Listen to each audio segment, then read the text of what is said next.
उसका जन्म हुआ एक ऐसी दुनिया में जहाँ लोग अभी भी बिल्कुल जंगली थे। रोज नहाने का तो कॉन्सेप्ट ही नहीं था। औरतें सिर्फ उन्हीं मर्दों से शादी करती थीं जो सबसे ताकतवर हों, ताकि बच्चे भी मजबूत पैदा हों। और देखते ही देखते वो उस पूरे कबीले का राजा बन गया। अब हालत यह थी कि गांव की हर लड़की उसके बच्चे की माँ बनना चाहती थी। गांव में वक्त तेजी से गुजरता रहा। एक रात पूनम की वो शिकार पर निकला हुआ था। तभी उसने देखा कि उसके एक जाल में कुछ लटक रहा है। कोई आवाज नहीं आ रही थी तो जंगली जानवर तो था नहीं। वो अपनी कुल्हाड़ी लेकर पास गया कि देखूं क्या है, और जो देखा उससे आंखें फटी की फटी रह गईं। उसकी सहेली उसके जाल में फंसी हुई थी और वो काफी मजेदार पोज में थी। उसकी आंखें खुशी से चमक उठी। लड़की गुस्से में तमतमाई और चिल्लाई कि बस देखता ही रहेगा, मदद नहीं करेगा। उसने कहा, यार ये तो बहुत कम देखने को मिलता है। लड़की और भड़क गई, बोली लात मारेगी उसे। उस आदमी ने मजे लेते हुए पूछा, उस नन्हे से पैर से, और फिर उसके पैर पर हल्की सी फूंक मार दी। फिर धीरे धीरे उसकी मालिश करने लगा। परी शर्म से लाल पड़ गई और अजीब अजीब आवाजें निकालने लगी। उसने कहा, आग से खेलना बंद करो। आखिरकार जब उसके कबीले के लोग पास आने लगे तो लड़की और भी ज्यादा गुस्से में आ गई। उसने सोचा, इससे पहले कि सब उसे इस हालत में देख लें, इसे आजाद करना पड़ेगा। लेकिन इस राजा की जिंदगी हमेशा से इतनी आसान नहीं थी। कबीले की औरतें उसके बच्चे को जन्म देने की सोचें, उससे पहले ही मर्दों ने उसका शिकार किया था। तो चलो शुरू से समझते हैं। असल में वो पानी लेने गया था अपना मुंह धोने के लिए, लेकिन आंख खुली तो किसी बिल्कुल अजनबी जगह पर था। सोच रहा था, यहाँ कैसे पहुंचा? कल तो बस शहर में नॉर्मल शॉपिंग कर रहा था। तभी कुछ आवाजें सुनाई दी। कुछ लोग अजीब अजीब बातें करते हुए उसकी तरफ आ रहे थे। उसने सोचा, ये सब कॉस्प्लेयर्स हैं। उसने जल्दी से पूछा, यहाँ से निकलना कैसे है? तभी एक बच्चे ने उस पर हड्डी फेंकी जो उसके कान के पास से सनसनाती हुई निकल गई। बाल बाल बचा। और आज भी कुछ लोग कहते हैं 7 सेंटीमीटर और छोटा होता तो काम तमाम था। वो जान बचाकर भागा। पीछे से चिल्लाहट आ रही थी, लेकिन उसे पूरा यकीन था कि कोई उसे नहीं पकड़ पाएगा। वो दौड़ने में माहिर था। लेकिन तभी एक अलग तरह के भाले ने उसके पेट में वार किया। उसी वक्त सिस्टम एक्टिवेट हुआ। बोला, जीवित रहना है, 12 घंटे सर्वाइव करो तो एक एट्रीब्यूट पॉइंट और एक सर्वाइवल पैक मिलेगा। लेकिन तब तक उस बड़े बालदार आदमी की नजर उस पर पड़ चुकी थी। उसने पूरी ताकत से हड्डी फेंकी। हमारा हीरो जितना तेज भाग सकता था भागा, लेकिन बहुत देर हो चुकी थी। सीधे गर्दन पर वार हुआ और वो वहीं बेहोश हो गया। जब आंख खुली तो वो उनके गांव में था। लेकिन 12 घंटे सर्वाइव कर लिया था तो इनाम मिला। उसने वो एक पॉइंट ताकत में लगाया और सर्वाइवल पैक खोला। इससे उसने सभी भाषाएं बोलना सीख ली। एक सर्वाइवल बुक मिली। मैप एक्टिवेट हो गया, जहां जहां गया सब मार्क हो सकता था। और साथ में मिली एक पहाड़ चीरने वाली कुल्हाड़ी। बेसिक मेडिकल नॉलेज के साथ साथ उसने जंगल के बारे में भी बहुत कुछ जाना। आदिवासियों को देखते हुए वो उस आदमी की बात समझ गया जो खुद को सबसे बहादुर बता रहा था, और उस औरत की बात भी जो उसके बच्चे को जन्म देना चाहती थी। शायद उस जमाने में बच्चे की देखभाल का कोई तरीका बना ही नहीं था। उसे लगा ये कोई सिविलाइजेशन वाला गेम है जो अभी शुरुआती स्टेज में है, तो हो सकता है वो यहाँ का प्रेसिडेंट बन जाए, या शायद भगवान भी। उसने सिस्टम को कहा, ताकत में एट्रीब्यूट पॉइंट डालो और स्प्लिट माउंटेन एक्स इक्विप करो।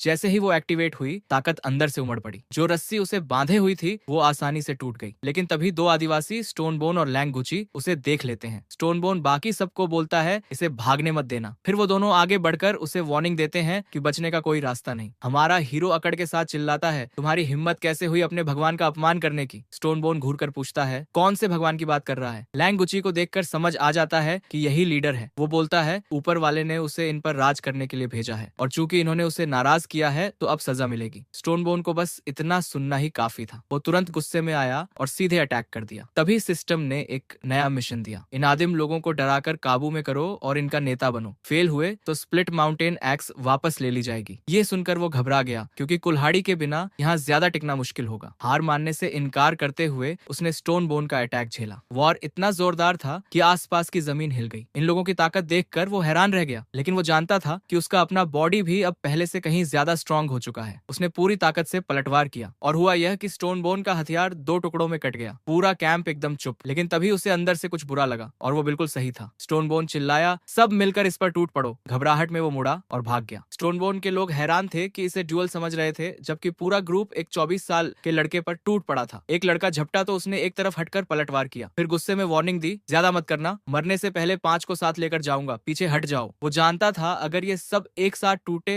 तो पल भर में खेल खत्म। लेकिन तभी कुछ अजीब हुआ। अचानक सारे लोग घबराकर उससे दूर भागने लगे। उसे समझ नहीं आया। तभी सिस्टम ने एक एक्स्ट्रा मिशन दिखाया, एक खतरनाक सेबर टूथ टाइगर को भगाकर इन लोगों की मदद करो। और यह मिशन ऑटोमेटिकली एक्सेप्ट भी हो चुका था। वो कंफ्यूजन में मिशन देखता रहा, लेकिन जैसे ही एहसास हुआ कि एक सेबर टूथ टाइगर ठीक उसके पीछे खड़ा है, वो कंफ्यूजन एक पल में गायब हो गया। वो जान बचाकर भागा। बाघ पीछे था और भागते भागते उस पर अटैक भी कर रहा था। घबराया हुआ वो सोच रहा था, यहाँ हर चीज उसी को क्यों खाना चाहती है, और सिस्टम ने ऐसा मिशन क्यों दिया? उसे पता था उस बाघ का एक ही काटना आधे बॉडी का काम तमाम कर देगा। तभी तभी उसे उसके पंजे का गहरा घाव महसूस हुआ और वो बुरी तरह घायल हो गया। उसने खुद को फोर्स किया शांत हो, सोच। तभी दूर से उठता हुआ धुआं दिखा और उसे याद आया सेबर टूथ टाइगर बाकी जानवरों की तरह आग से डरता है। उसने प्लान बना लिया, निकलने का रास्ता सोचने लगा, यहाँ तक कि बाघ को डायरेक्टली चैलेंज भी किया, सामने लड़। जब बाघ हमला करने आया तो वो नीचे फिसलकर बचने की कोशिश करने लगा, लेकिन बाघ ने उसके बॉडी को स्प्रिंग बोर्ड की तरह इस्तेमाल किया और उसके ऊपर से छलांग लगा गया। डरा हुआ वो फिर भागा। मन में सोचा फिल्म्स ने सच में धोखा दिया है। कोई और रास्ता नहीं देखकर वो सीधे उस आग की तरफ दौड़ा। रास्ते में पेड़ पौधों और जो भी आड़ मिली उसका सहारा लेते हुए वहां तक पहुंचने की कोशिश करने लगा। बचते और छिपते हुए चेन आखिरकार आग के पास पहुंच ही गया। उसने एक जलती हुई लकड़ी उठाई और बाघ की तरफ लहराने लगा, उसे डराने की कोशिश में। और राहत की बात यह थी कि जानवर सच में आग से डर गया। चेन ने उसे ललकारा, लड़ने के लिए बुलाया, लेकिन मन ही मन दुआ मांग रहा था कि बस ये पीछे हट जाए। तभी एक अजीब सी आवाज सुनाई दी और वो तुरंत सतर्क हो गया। सोचने लगा कहीं कोई और भी बड़ा जानवर तो नहीं आ रहा। और फिर एक और जानवर की जोरदार दहाड़ गूंजी, जिसे सुनकर वो सेबर टूथ टाइगर खुद डर के मारे कांप उठा और वहां से भाग गया। उसे भागते देखकर चेन सोचने लगा कि आखिर किस चीज ने उसे इतना डरा दिया, और अगर वो भाग रहा है तो अब खुद क्या करना चाहिए। तभी सिस्टम ने अनाउंस किया मिशन कंप्लीट और उसे 2 एट्रीब्यूट पॉइंट्स मिले। फिर से आवाजें आने लगी। चेन ने सोचा पहले यहाँ से निकलना जरूरी है। वो उस जगह से चला गया। उसने सिस्टम को बोला 1 पॉइंट ताकत में और 1 पॉइंट चालाकी में लगाओ। जैसे ही वो एक्टिवेट हुए उसे अपने अंदर फर्क महसूस हुआ। वो अब बहुत तेज और हल्का हो गया था। उसने उसी स्पीड से आदिवासियों की तरफ दौड़ लगाई। उसे जिंदा देखकर स्टोन बोन की आंखें फटी रह गईं। उसने हैरानी से पूछा कि उस सेबर टूथ टाइगर ने उसे खाया क्यों नहीं। चेन ने बस मुस्कुराते हुए कहा कि वो जानवर उसके लिए एक बिल्ली के बच्चे से ज्यादा कुछ नहीं था। उसने उसे इतना मारा कि वो डर के मारे भाग गया। ये कहते हुए चैन ने मन में सोचा कि अब तो ये लोग उसकी तारीफ करेंगे ही। तभी सिस्टम ने एक और मिशन दिया, इन लोगों को घर बनाना सिखाओ, एक कबीला बनाओ और 18 दिनों के अंदर इनकी संख्या 50 तक पहुंचाओ। उसने ग्रुप को काउंट किया तो बच्चों समेत कुल 15 लोग निकले। 50 तक पहुंचने के लिए उसे दूसरे कबीलों को भी अपने साथ मिलाना होगा। ये बात उसे समझ आ गई। उस रात बाकी सब सो गए, लेकिन चेन की आंखें नहीं लग रही थीं। पेट जोरों से भूख मांग रहा था। उसने डिसाइड किया कि खुद ही खाना ढूंढने जाएगा। उसने देखा कि ये आदिम लोग बिना किसी पहरे के बेफिक्र होकर सो रहे थे, लेकिन उसका पेट फिर गुड़गुड़ाया और खाना सबसे पहली जरूरत बन गई। उसे पहले का भुना हुआ मेमना याद आया, लेकिन वो थोड़ा रुका। अगर कोई चीज उस सेबर टूथ टाइगर को डरा सकती है तो जरूर कोई बहुत खतरनाक जानवर आसपास होगा। उसने खुद को समझाया जो भी हो खाना तो ढूंढना ही है, बस उम्मीद है उस राक्षस से सामना न हो। कुल्हाड़ी हाथ में लेकर वो उसी जगह की तरफ चल पड़ा जहां उसने पहले मेमना देखा था। थोड़ी देर बाद चेन सावधानी से उस जगह पहुंच गया। हर तरफ नजर रखते हुए धीरे धीरे आगे बढ़ा। पास जाने पर उसे आसपास कुछ और शिकार करने वाले जानवर भी दिखे। अब वो नेता बन चुका था तो सिर्फ अपने बारे में नहीं सोच सकता था। उसने उन शिकारियों को भी इकट्ठा किया और वापस लौट चला। लेकिन वापस आते वक्त अचानक उसे अजीब सा एहसास हुआ और वो एक गड्ढे में जा गिरा। गुस्से में चिल्लाया, किसने ये गड्ढा खोदा है? फिर ध्यान से देखा तो समझ आया कि यह गड्ढा नहीं था, यह किसी बहुत बड़े जानवर का पैरों का निशान था, बिल्कुल डायनासोर जैसा। तब उसे एहसास हुआ कि सेबर टूथ टाइगर देखने के बाद उसे यह समझ जाना चाहिए था कि यह जगह सिर्फ आदिम नहीं है, बल्कि इतिहास के सबसे खतरनाक जीवों से भरा पूरा एक अलग युग है। उसने फैसला किया कि जल्दी से जल्दी सबके लिए एक सेफ जगह ढूंढनी होगी। अगली सुबह आदिवासियों के बीच खाने के लिए लड़ाई छिड़ी हुई थी। तंग आकर चेन उन पर चिल्लाया कि एक दूसरे से छीनना बंद करो। उसे समझ आया कि इन्हें सब कुछ सिखाना होगा, शेयरिंग से लेकर रिसोर्सेज बचाने तक। चेन ने अनाउंस किया कि आज का खाना पहले उन्हीं शिकारियों को मिलेगा जो कल उसके साथ गए थे। स्टोन बोन ने बताया कि वो लोग बारी बारी से शिकार करते हैं। कल वो एन और हांगू गए थे, आज लूटिंग, हुशियाओ और लांगुची की बारी है। फिर उसने यह भी कहा कि राजा जा रहा है तो सब जाना चाहते हैं। बाकी लोग भी मान गए। तभी चेन की नजर सैम पर पड़ी, वही लड़का जिसने पहले उस पर अटैक किया था। चेन को लगा शायद सैम अभी भी डरा हुआ है, सोच रहा है कि वो उससे नाराज है। उसने सोचा इसे खुश करने का कोई तरीका ढूंढना पड़ेगा। चेन ने सबसे कहा कि जो भी साथ आना चाहे आ सकता है, वो घर बनाने के लिए जगह ढूंढने जा रहा है। यह सुनकर मिया नाम की एक लड़की आगे आई और पूछा कि घर क्या होता है। चेन ने उसे समझाया, घर वो जगह है जहाँ वो सब एक साथ एक कबीले की तरह रहेंगे, एक ऐसी जगह जो पेड़ की जड़ों की तरह इस पूरे परिवार को और आने वाली पीढ़ियों को सहारा और सुरक्षा देगी। मिया की आंखें चमक उठी। वो खुशी से दौड़कर चेन के पास आई और उसे गले लगाते हुए पूछा, क्या वो अपने राजा के साथ रह सकती है? चेन ने मुस्कुराते हुए हाँ कह दी, लेकिन मिया इतनी उत्साहित हो गई कि उसने झट से बोल दिया कि राजा उसके साथ रहना और बच्चे पैदा करना चाहते हैं। स्टोन बोन ने चेन से पूछा कि यह घर कहाँ बनाया जाएगा। चेन ने सबको इकट्ठा करके समझाया, उत्तर में पहाड़ और दक्षिण में नदी वाली खुली जमीन चाहिए। पीने और खेती के लिए पानी हो, जानवरों के लिए चारा हो, घर बनाने के लिए लकड़ी और पत्थर हो, और खेती के लिए बीज भी पास में होने चाहिए ताकि जगह सेफ भी रहे। फिर चेन ने यह भी सोचा कि बस्ती समुद्र के पास होनी चाहिए क्योंकि नदी का किनारा उपजाऊ जमीन देगा मिलेगा और आगे चलकर समुद्री सफर सीखने के लिए भी अच्छी जगह रहेगी। तभी सैम ने कहा कि उसे ठीक ऐसी ही एक जगह पता है। चेन खुश हो गया और सैम से पूछा कि क्या वो उन्हें वहाँ ले जा सकता है। सैम ने कहा कि जगह ज्यादा दूर नहीं है, लेकिन जाने से मना कर दिया। वहाँ गायों का एक झुंड था और वो खतरनाक थी। यह सुनकर चेन और उलझ गया। गायें तो खाने और रिसोर्सेज दोनों का काम आती हैं, तो इनसे डरना क्यों। उसने डिसाइड किया कि वो उस झुंड का शिकार करेंगे और सबको तैयार रहने को कहा। वो सब पूरब की दिशा में अपने आने वाले घर की तरफ चल पड़े। दृश्य बदला। सैम उन्हें उस जगह ले आया था। उसने चेन को बताया कि रास्ता सेफ है, बेफिक्र होकर चल सकते हैं। चेन ने सबसे कहा, वक्त बर्बाद मत करो और उस सेबर टूथ टाइगर से मत डरो। उसे पहले ही भगाया जा चुका है और अगर वापस आया तो वो उन सबको प्रोटेक्ट करेगा। सैम ने बताया कि पहाड़ की चोटी से वो देख पाएंगे कि गायें कहाँ इकट्ठा होती हैं। चोटी पर पहुंचते ही सैम ने घबराकर सबको छुप जाने को कहा। गायें नीचे थीं। चेन को तुरंत लगा कहीं कोई बड़ा राक्षस आसपास तो नहीं, लेकिन तभी समुद्र की खुशबू आई। उसने सिस्टम को मैप खोलने को कहा और जो देखा उससे वो खुश हो गया। वो जगह शहर बसाने के लिए एकदम सही थी। अचानक सैम ने उसे पीछे खींचा और चुप रहने का इशारा किया। बोला, झुंड आवाज सुन सकता है। थोड़ी देर बाद चेन ने अपनी किताब निकाली और आगे के इलाके में 3 पौधे और 2 जानवर देखे। पौधे थे हरी सूरजमुखी घास, ड्रैगन वाइन और बिग साप की, और जानवर थे धूसर गिलहरी और पिसर वॉस्प। लेकिन गायों का अभी तक कोई पता नहीं था। उसने सैम से पूछा कि वो लोग ठीक कहाँ हैं। सैम ने बताया कि झुंड नदी के मोड़ के पास एक छोटे जंगल में रहता है और उन्हें पास ले चलने की पेशकश की। आधे घंटे बाद वो उस जंगल में पहुंच गए। सैम ने वार्निंग दी कि एक और कदम और गायें सतर्क हो जाएंगी। चेन को यह चुप्पी अजीब लग रही थी। वो समझ नहीं पा रहा था कि सैम गायों को लेकर इतना घबराया हुआ क्यों है। तभी उसका ध्यान बदला और वो खुद भी घबरा गया, यह सोचकर कि कहीं कोई बड़ा राक्षस तो नहीं। लेकिन राहत की बात, उस इलाके में सिर्फ एक ही जानवर था। चेन ने सैम से पूछा कि क्या उसे गलत याद है, लेकिन इससे पहले कि सैम कुछ बोलता, एक पेड़ हिलता दिखा। सैम ने कहा, ऊपर देखो। चेन ने ऊपर देखा और वहीं रुक गया। वो जम गया। मन में बस एक ही सवाल था, ये किस तरह का राक्षस है। सिस्टम ने आइडेंटिफाई किया, लोहे के काले सींग वाली गाय। आड़ में छिपे स्टोन बोन ने घबराते हुए पूछा कि क्या वो सच में उस जानवर का शिकार करने की सोच रहे हैं। चेन खुद भी उतना ही तनाव में था, लेकिन उसने हाँ कहा और सबको घात लगाने का आदेश दिया। खुद जाकर पहले जायजा लेने गया। बाकी सब उसे हैरानी से देख रहे थे, सोच रहे थे कि उनका राजा कितना जांबाज है। लेकिन पेड़ के पीछे चेन लगभग रोने वाला था। मन में सोच रहा था, यह सब कैसे हो गया। वो नहीं चाहता था कि पूरा कबीला मर जाए। अब बस अपनी फुर्ती पर भरोसा करना होगा। उसने एक बार और ध्यान से देखा तो पता चला कि छोटी गायें भी उससे बड़ी थीं। उसने सही मौके का इंतजार किया। शांत रहते हुए उसने उस गाय के पास जाने की कोशिश की, लेकिन जैसे ही उसने उसे देखा, गाय की नजरें बदली और वो दहाड़ उठी और उसके पास जाते ही पूरा झुंड उसके पीछे दौड़ पड़ा। चेन नदी के उस पार छलांग लगाते हुए चिल्लाया, पीछे आना बंद करो।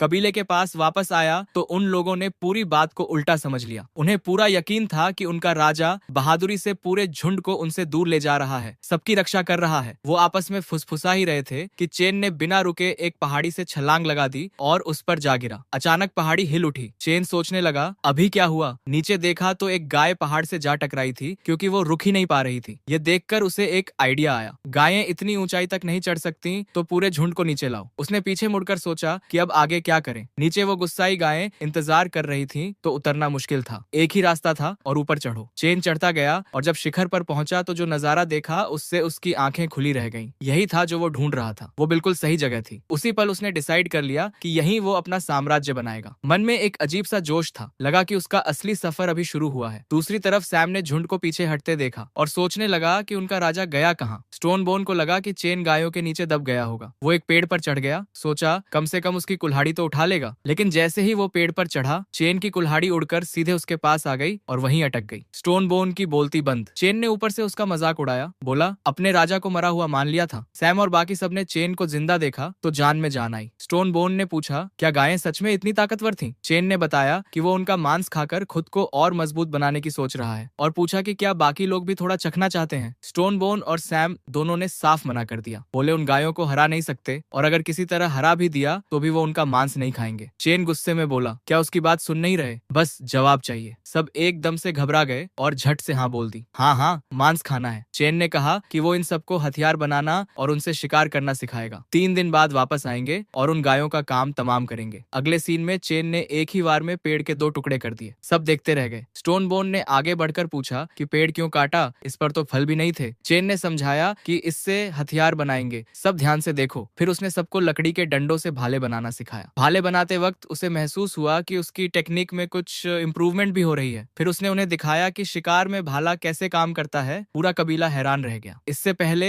वो बस लकड़ी इकट्ठा करते थे, कभी सोचा नहीं था कि यह इतनी खतरनाक चीज बन सकती है। सब उत्साहित हो गए और बोले कि वो खुद भी आजमाना चाहते हैं। चेन ने स्टोन बोन को पहले जाने को कहा। जब वो प्रैक्टिस कर रहा था, चेन और भाले बनाता रहा। कुछ ही घंटों में पूरा कबीला साथ में प्रैक्टिस करने लगा। अभ्यास के बीच चेन ने लियू तांग और हुजाओ को बुलाया और कहा कि दोनों मिलकर उस पर अटैक करें। दोनों गुस्से में उस पर टूट पड़े, लेकिन चेन आराम से दोनों हमलों से बच निकला। फिर उसने पलटवार किया और हुजियाओ को बेहोश कर दिया। गुस्से में लियू तांग ने फिर हमला किया और इस बार थोड़ा खून बहाने में कामयाब रहा। सब देखते रह गए। चेन ने लियू तांग से कहा कि अगर भाले की नुकीली नोक लगाई होती तो अब तक वो खत्म हो चुका होता। लियू तांग चिल्लाया कि उनका राजा तो भगवान जैसा है, इसे कोई हरा नहीं सकता। चेन ने समझाया कि ये लोग ताकत पर निर्भर हैं, स्किल पर नहीं। भाले का असली फायदा उसकी नोक में है। दुश्मन पर या शिकार पर सटीक निशाना लगाना सीखो, यही काम आएगा। फिर उसने सबको दूर से भाला फेंकने की प्रैक्टिस शुरू करने को कहा। एक टारगेट तय किया और बारी बारी से सबने कोशिश की, लेकिन कोई निशाने पर नहीं लगा पाया। चेन सोचने लगा शायद इनमें से किसी में टैलेंट नहीं है। तभी अचानक एक भाला सीधे टारगेट पर जा लगा। चेन ने पलक झपकाई। बाकी सब भी हैरान, किसने निशाना लगाया? उसने मुड़कर देखा तो हुआंगशु खड़ा था। चेन ने पूछा, तूने फेंका था? हुआंगशु ने बस इतना पूछा, क्या मैं जीत गया? चेन ने हाँ कहा और उसे इनाम में 2 भाले दे दिए। तभी कोई दौड़ता हुआ आया और बोला कि एक जानवर पास आ रहा है। चेन ने सबको तैयार होने का आदेश दिया, लेकिन अंदर से खुश था। इस शिकार से सबको असली एक्सपीरियंस मिलेगा। जंगल से एक जानवर निकला और दहाड़ा। चेन तुरंत उस पर टूट पड़ा और चिल्लाया, आज रात का खाना यही है। लड़ाई शुरू होते ही चेन ने सबको आदेश दिया, घेर लो और मेरे इशारे का इंतजार करो। उसने पहले हमला किया और जानवर की गति धीमी होने लगी। फिर स्टोन बोन और हांगी को पीछे से भाले फेंकने का आदेश दिया। उन्होंने वार किया तो जानवर और ज्यादा गुस्से में आ गया और चेन को पीछे धकेल दिया। उसका भाला टूट गया। वो जानता था कि जल्दी आगे बढ़ना होगा, लेकिन तभी हुआंग ने एक भाला फेंका जो सीधे जानवर के मुंह पर जा लगा। चेन उसकी सटीकता देखकर रुक गया। जल्द ही बाकी सब भी भाले फेंकने लगे। सैम एक पेड़ पर बैठा सही मौके का इंतजार कर रहा था। उस भारी हमले के बीच जानवर भागने की कोशिश करने लगा, लेकिन चेन ने उसे रोक लिया और सैम को इशारा किया। सैम झपटा और भाला सीधे उसके सिर में घुसा दिया। जानवर और भी उग्र हो गया। सब घबरा गए। सैम अब खतरे में था। हाथ में वही भाला था जिससे उसने वार किया था। चेन दौड़कर आया, ऊपर उछला और पूरी ताकत से कुल्हाड़ी नीचे मारी। एक जोरदार धमाका हुआ और पूरा इलाका धुएं में डूब गया। सब घबराकर चिल्लाने लगे, राजा जिंदा है? धुआं छौंटा तो चेन ने उन्हें चिल्लाना बंद करने को कहा और हंसते हुए बोला कि लग रहा है जैसे आत्माओं को बुला रहे हो। फिर उसने सबकी तारीफ की और बोला कि आज रात अच्छा खाना होगा। पूरा कबीला एकदम उत्साहित हो गया। सैम की परफॉर्मेंस के लिए उसने खास तारीफ की और हुआंग को बताया कि वो इस शिकार का सबसे बेहतरीन खिलाड़ी है। अब से वो उसके साथ शिकार पर जाएगा और चेन उसे नए हथियार आजमाने को देगा। थोड़ी देर बाद सीन बदला। स्टोन बोन बाकी कबीले वालों के सामने बड़ी बड़ी हाँक रहा था कि कैसे उसने चेन की मदद की उस जानवर को मारने में। तभी मियां मांस का एक टुकड़ा लेकर वहां से गुजरी। स्टोन बोन ने उसे आवाज दी और देने को कहा। मियां ने साफ मना कर दिया, बोली ये मांस राजा के लिए रखा है। उसने वो मांस चेन को दे दिया। चेन ने पूछा, क्या ये लोग सच में इसे कच्चा खाने वाले हैं? मियां ने उसकी तरफ देखा और पूछा, इसमें गलत क्या है? चेन ने कहा कि उसे याद है इन लोगों ने पहले आग पर खाना पकाया था, तो अब कच्चा क्यों खा रहे हैं? मियां ने समझाया कि पिछली बार आग का जरिया कहीं खो गया था, तो कच्चा खाने के अलावा कोई रास्ता नहीं बचा था। ये सुनकर चेन को याद आया कि आग ने इंसानी जिंदगी कैसे बदली थी। जानवरों को दूर रखा, रहने की जगह को सेफ बनाया, खाने को बेहतर किया। उसने डिसाइड किया कि इस कबीले को एक और तोहफा देने का वक्त आ गया है। इन्हें आग जलाना सिखाएगा। उसने एक टूटा हुआ भाला उठाया और उसे लकड़ी के एक टुकड़े पर रगड़कर चिंगारी निकाली। फिर सबसे कहा कि लकड़ी का बुरादा और पेड़ की रुई एक खांचे में भर दो। फिर छड़ी को हथेलियों के बीच घुमाया और रगड़ से आग जल उठी। आग देखते ही पूरा कबीला आंखें फाड़े खड़ा रहा और चेन की तारीफ करने लगा। स्टोन बोन इतने जोर से चिल्लाया कि दूर तक सुनाई दे, राजा ने आग जलाई। चेन ने तुरंत उसे पकड़ा और दबी आवाज में बोला, चुप रह। इसके तुरंत बाद सिस्टम ने उसे 10 टेक्नोलॉजी पॉइंट्स का इनाम दिया। चेन सोचने लगा कि ये पॉइंट्स कमाना तो काफी आसान है। पहले उसे पता नहीं था कि ये किस काम आते हैं, लेकिन चेक करने पर पता चला कि इन टेक्नोलॉजी पॉइंट्स से खानदानी बीमारियां पकड़ी जा सकती हैं और हर बार 10 पॉइंट्स लगते हैं। वो अभी ये सब सोच ही रहा था कि सैम आया और बोला कि मांस बांटते वक्त उसने देखा कि एक जंगली सुअर अपने बच्चों को दूध पिला रहा था। इससे उसे शक हुआ कि बच्चे आसपास ही हैं और जब उसने उस इलाके को ढूंढा तो वो मिल भी गए। तुरंत ही चेन को एक एक्स्ट्रा मिशन मिला, सुअर के बच्चों को बाड़े में बंद करके पालतू बनाओ। सिस्टम ने पूछा कि क्या वो इसे एक्सेप्ट करना चाहता है। चेन ने मियां और सैम को बच्चों को वापस लाने के लिए भेजा। उसने उन्हें सावधान रहने को कहा और यह भी कि छोटे बच्चों को चोट नहीं लगनी चाहिए, उसे हर एक जिंदा चाहिए था। मियां ने सैम का हाथ पकड़ा और दोनों उन बच्चों की तरफ दौड़ पड़े। चेन ने डिसाइड किया कि उनके लौटने से पहले एक सुअर बाड़ा तैयार कर लेगा। उसने स्टोन बोन को बुलाया और कहा कि खाना खाने के बाद आ जाए, काम है। फिर सीन शाम का हो गया। स्टोन बोन शाखाएं ढो रहा था और अपने दोस्तों से पूछ रहा था कि राजा को इतनी सारी शाखाएं क्यों चाहिए। जब वो मांद में